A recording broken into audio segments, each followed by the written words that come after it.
सभी को नमस्कार। मैं हूं सुभाष। आप देख रहे हैं यूट्यूब का प्राचीन कहानियाँ चैनल को और मैं फिर से हाजिर हूं एक नई वीडियो के साथ में। जैसे कि आप सब जानते हैं, हम आपस में सब लोग बात करते हैं स्पिरिचुअलिटी की, कि ये पूरा ब्रह्मांड कैसे वर्कआउट करता है, ये स्पिरिट कैसे होती है, क्या होता है, हमारे जीवन का क्या मकसद है। इसी तरह हम बहुत से टॉपिक के ऊपर अपनी वीडियो बना चुके हैं, आपके सवालों का जवाब दे चुके हैं और इसी कड़ी में आज मैं और भी कुछ लोग हैं जिनका भी जवाब दूंगा और उनके अलग अलग क्वेश्चंस हैं और जो एक सीरीज़ पूरी चलती आ रही है। मैं बैक टू बैक हर दिन आपके क्वेश्चंस का जवाब देता रहता हूं। आपको अच्छे लगते होंगे क्योंकि जब मैं आपके कमेंट पढ़ता हूं तो आप हमेशा अच्छा बोलते हैं कि हाँ, और हमें बहुत सपोर्ट करते हैं, तो उसके लिए आपका तहे दिल से धन्यवाद। और इसी तरह मैं आपको प्रॉमिस करता हूं कि मैं आपकी सेवा में लगा रहूँगा कि कैसे न कैसे करके मैं आपकी किसी भी रूप में मदद कर सकूँ। तो आज का जो सवाल है इसी कड़ी में वो पूछा है, तृप्त मन है उनका नाम। शायद ये उनका असली नाम नहीं होगा, लेकिन ये शायद उन्होंने चैनल खोला होगा या कैसे भी करके उन्होंने रखा होगा तृप्तमन। चलिए, नाम से ज़्यादा इम्पोर्टेंट उनका इस कड़ी में आज का क्वेश्चन है जो मैं आपको बता देना चाहता हूँ। तृप्तमन मुझसे पूछ रहे हैं जिनका 13वीं तक का कार्यक्रम पूरा हो चुका है, क्या वह आत्माएं भी हमारे आसपास मौजूद होती हैं या फिर गरुड़ पुराण के अनुसार वह गति को प्राप्त करती हैं या उनकी गति प्राप्त हो जाती है। तो क्वेश्चंस बहुत इंपॉर्टेंट है, बहुत सारे लोगों का भी ये क्वेश्चंस हो सकता है, तो मैं कोशिश करूंगा इस क्वेश्चन पे अपना पॉइंट ऑफ व्यू शेयर करने के लिए। दरअसल वो पूछ क्या रहे हैं कि जब भी किसी की मृत्यु होती है, हमारे हिंदू रिचुअल्स के हिसाब से, हमारा जो हिंदू धर्म है उसमें हम तीजा करते हैं। इस पर मैंने एक वीडियो पीछे भी बनाई थी कि ये स्पिरिट इस तरह से कैसे काम करती है। खैर, यही क्वेश्चन दूसरे रूप में उन्होंने फिर से पूछा है, या वो पहले पूछने वाले अलग थे, ये दूसरे सब्सक्राइबर हैं तो उन्होंने पूछा, तो मैंने सोचा कि फिर से इसका एक आंसर दिया जाए क्योंकि इंपॉर्टेंट क्वेश्चन है। तो इसके बाद में जैसे कि उन्होंने पूछा है कि जब भी किसी की डेथ हो जाती है अपने हिंदू धर्म में, तो हम तीजा करते हैं, दूसरे रिचुअल्स फॉलो करते हैं उसमें। यानी कि हिंदू धर्म के हिसाब से आपने देखा होगा बहुत सारे रिचुअल्स रहते हैं। इसमें से एक रिचुअल्स है 13वीं, यानी कि इस दिन हम क्या करते हैं, कुछ भोज खिलाते हैं अपने चाहने वाले लोगों को और उस आत्मा के लिए बहुत सारी पूजा अर्चना इस तरह से कार्यक्रम करते रहते हैं। तो कहने का मतलब मैं इस स्पेसिफिक उसके अंदर नहीं जाऊंगा कि ये कैसा होता है, क्या होना चाहिए, लेकिन हाँ, उनका जो सवाल था कि इस 13वीं के पश्चात में भी क्या आत्माएं हमारे आसपास रहती हैं, तो उसका आंसर मैं इस वीडियो के माध्यम से देना चाहूँगा। वीडियो में आगे बढ़ने से पहले मैं कुछ ऐड करना चाहता हूँ। देखिए, हमारी पास्ट लाइफ रिग्रेशन सेवाएं शुरू हो चुकी हैं। इसमें एक नया चेंजेस ये आया है जो मुझे जानबूझ के नहीं, बस आपके हिसाब से करना पड़ रहा है कि आप में से बहुत सारे लोग ऐसे क्वेश्चंस को लेकर आते हैं या ऐसे डाउट्स को लेकर आते हैं और बस आप बोलते हैं कि मुझे पास्ट लाइफ रिग्रेशन कराना है, कि मेरी किसी की मौत हो गई है तो मुझे पास्ट लाइफ रिग्रेशन कराना है। तो देखिए, ये पास्ट लाइफ रिग्रेशन ऐसे वर्कआउट नहीं करता। प्लीज़ इसका मजाक मत बनाइए। मैंने बड़े अच्छे मन से आप लोगों की सेवा करने के लिए ये मैंने एक मिशन के रूप में उठाया था, लेकिन मैं इसमें फेल होता जा रहा हूँ जस्ट बिकॉज ऑफ कि आप लोगों की वजह से।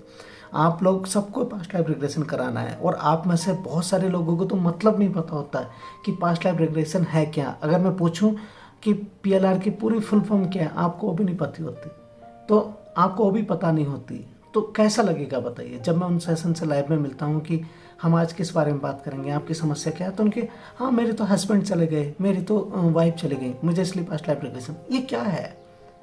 तो मुझे इसमें थोड़ा इंसाइट देना पड़ रहा है क्योंकि मुझे बहुत अजीब सा लगता है कि मैं आपकी सेवा करना चाह रहा हूँ और आप इस पूरी सेवा को ख़त्म कर दे रहे हैं। तो प्लीज़ इसका मिसयूज मत कीजिए। इसीलिए मैंने 5000 रुपीज़ का वो लगा दिया है। जिसका भी अगर आपको शौक है तो कराइए, पैसा दीजिए, कराइए, मुझे कोई चिंता नहीं है, कराइए। आप पैसा कहीं भी जाकर आप पे करा के कर सकते हैं क्योंकि पैसा रखने वाले बहुत लोग हैं। अगर आपके पास में पैसा है तो दो, मैं भी करूँगा, इसमें क्या दिक्कत है। मैंने इस पर एक स्पेसिफिक वीडियो भी बनाई थी, उसमें भी अपना ये पूरा हिंट सब शेयर किए थे, तो आपको समझ में आया होगा।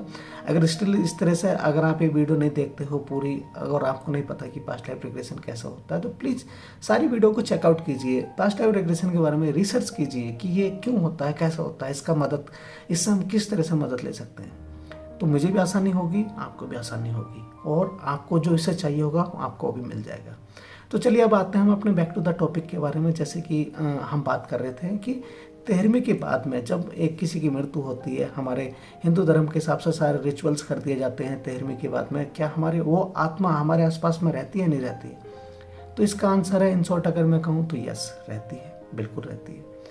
देखिए, मैंने आपको बताया था कि जब हमारे परिजन की डेथ होती है वो हमसे विजिट करना आते हैं। तो ऐसा नहीं है कि सिर्फ 13 दिन के अंदर ही विजिट करना आते हैं, नहीं, वो जब उनका मन करता तब आते।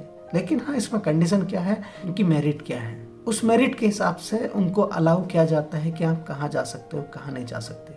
लेकिन मोस्टली जो भी लोक में उस आत्माएं रहती हैं वो सारी उस मेरिट को अर्न करती हैं। किसी की कम है तो अपने कार्मिक अकाउंट वहाँ को पे भी मेंटेन करके करती हैं। और जो दूसरी तरफ अगर मैं बात करूँ, जो बिल्कुल ही बुरे हैं, वो ऑलरेडी इस तरह की चीज़ों को नहीं रखते और सिर्फ वो सताने की कोशिश करते हैं कैसे करके उनको इस तरह से फन मिले, मज़ा मिले। जो यहाँ पर लोगों को परेशान करके मिलता था, उनकी अनुभूति वहाँ पे भी इसी तरह से रहती है। लेकिन मोस्टली जो किसी कारण की वजह से जाने अनजाने में उसके कार्मिक अकाउंट नीचे गए हैं, ऐसे लोगों के साथ में क्या होता है कि वो पूर्ण करने के लिए, उनको सही करने के लिए वहाँ पे बहुत सारा काम करते हैं और अपने आप को प्रूव करते हैं। उसी स्टेज में उनकी मेरिट बनती है। मेरिट बनने के साथ में उनको अलाउ भी मिलता है कि आप अपने घर में विजिट कर सकते हैं। और ये प्रोसेस 1 साल बाद भी रह सकता है। अपने टाइमिंग के हिसाब से बताता हूँ, वहाँ पे तो कोई टाइमिंग नहीं रहती है। तो 1 साल भी रह सकता है, 2 साल भी रह सकता है। आपने देखा होगा कि आपकी दादी होंगी, आज से 20 साल पहले मिली होंगी, लेकिन आपके सपने में आज भी आ रही होंगी। सबकॉन्शियस माइंड आज भी उनको ट्रिगर करता होगा कि आज आप उनसे वहाँ पे मिल रहे हो, आपको कोई उनकी मेमोरी याद आ गई, लाइक दैट। बहुत सारी चीज़ें ऐसी रहती हैं। तो कहने का मतलब है कि आत्माएं बिल्कुल रहती है बहुत। और जो आत्माएं यहाँ पे बच जाती हैं, पृथ्वी पे रहना चाहती हैं, स्पिरिचुअल वर्ल्ड में नहीं जाना चाहती, तो उनके आप 13वीं कर लो या कितना भी कर लो, वो यहाँ पे रहना पसंद करती हैं। तो इसको आप समझिएगा। देखिए, गरुड़ पुराण में क्या लिखा है, मैं उस पर कुछ भी टिप्पणी नहीं करना चाहूँगा, लेकिन इतना मैं कहना चाहूँगा कि आप सारे लोग अपने अपने हिसाब से गरुड़ पुराण बना सकते हो। अब जिस हिसाब से मैं आपको प्रवचन दे रहा हूँ, इस तरह से आप भी तो मुझसे पूछ सकते हो, आपको कैसे पता ये सारी चीज़ें कैसे होती हैं। तो गरुड़ पुराण में जो लिखा है कि उसका क्या पता है कि सारी चीज़ें सच्ची हैं झूठ है। उसमें तो मैं आपको ऐसी बात बताऊंगा कि ऐसी ऐसी चीज़ें लिखी हुई हैं कि आप कांप जाओगे, आपको डर लगने लगेगा ये जीवन है क्या है। तो इसलिए मैंने पढ़ा है, इसलिए मैं आपको बता रहा हूँ। और जब मैं पास्ट लाइफ रिग्रेशन करता हूँ, जब आत्मा की अनुभूति लोग खुद जाके करते हैं कि आत्मा ऊपर कैसे जाती है, आत्मा नीचे कैसे आती है, उसका एंजल्स किस तरह से मदद करती है, तो कोई भी ऐसे यमराज नहीं होता, कोई भी उसको गले में आत्मा को फांसी डालकर नहीं लेके जाता, और कोई भी प्यासा नहीं मारता, कोई भी आग में जलते हुए को नहीं छोड़ता। हमारी भगवत गीता में ही हमें बताया गया है कि कोई आत्मा को कुछ काट नहीं सकता, मार नहीं सकता, चोट नहीं पहुँचा सकता, इस तरह से। लेकिन हम हर तरह से दूसरे तरह की बातें करते रहते हैं। तो गरुड़ पुराण में क्या लिखा है वो उनके हिसाब से सही है, जो मैं बोल रहा हूँ मेरे हिसाब से सही है, जो आप समझ रहे हो आपके हिसाब से सही है। बस हमारा सबका अपना अपना नज़रिया है, जिसको जिसका नज़रिया सेट बैठ जाए वो उसके लिए सही है। कोई यहाँ पे गलत नहीं है, कोई यहाँ पे सही नहीं है, सबका अपना अपना नज़रिया है। और हम किसी को भी जज नहीं कर सकते कि किस में क्या लिखा हुआ है। सब ने अपने हिसाब से सब ठीक लिखा है। अब जैसे कि आपने क्वेश्चन पूछा था, उसका अगर मैं कंक्लूजन दूं तो बिल्कुल रहती हैं, ऐसा कुछ भी नहीं। ये मत कहो कि नहीं रह सकती, बिल्कुल रहती है। तो जैसे कि आपका क्वेश्चन था कि 13वीं के बाद में आत्माएं हमारे आसपास रहती हैं, तो इसका आंसर है जी बिल्कुल रहती हैं। इसमें कोई भी डाउट नहीं होना चाहिए। और हाँ, ये स्पेसिफिक होता है इंडिविजुअल टू इंडिविजुअल, और हाँ ये स्पेसिफिक होता है हर एक आत्मा के हिसाब से कि कौन आना चाहे नहीं आना चाहे। बहुत सारी आत्माएं ऐसे भी होती हैं कि मुझे नहीं विजिट करना, मुझे मतलब नहीं है उस लोक से, यानी कि पृथ्वी लोक से, तो वो डिसाइड करती हैं कि मुझे अपनी जर्नी वहाँ पे कंप्लीट करनी है। जब मैं दूसरा बर्थ लेकर आऊँगी, चाहे यहाँ पे चाहे कहीं अलग, अलग का मतलब भी मैं आपको बताऊँगा कि मैं कहाँ की बात कर रहा हूँ। अभी आपको शायद इसकी अनुभूति नहीं होगी या इस पर आप विश्वास भी नहीं कर सकते। बहुत दिनों बाद कुछ ऐसा कुछ आएगा तो मैं बताऊंगा, अभी टाइम है इसमें, तो बहुत सारी चीज़ें आपके साथ में शेयर करूंगा। आई होप कि आपको ये वीडियो पसंद आई होगी। अगर ये वीडियो पसंद आए तो प्लीज़ चैनल को सब्सक्राइब कर लीजिएगा। और भी इसी तरह के बहुत सारे क्वेश्चंस अगर आपके हैं तो प्लीज़ लिख दीजिएगा कमेंट सेक्शन बॉक्स में हमारे व्हाट्सएप पर। थैंक यू वेरी मच, धन्यवाद।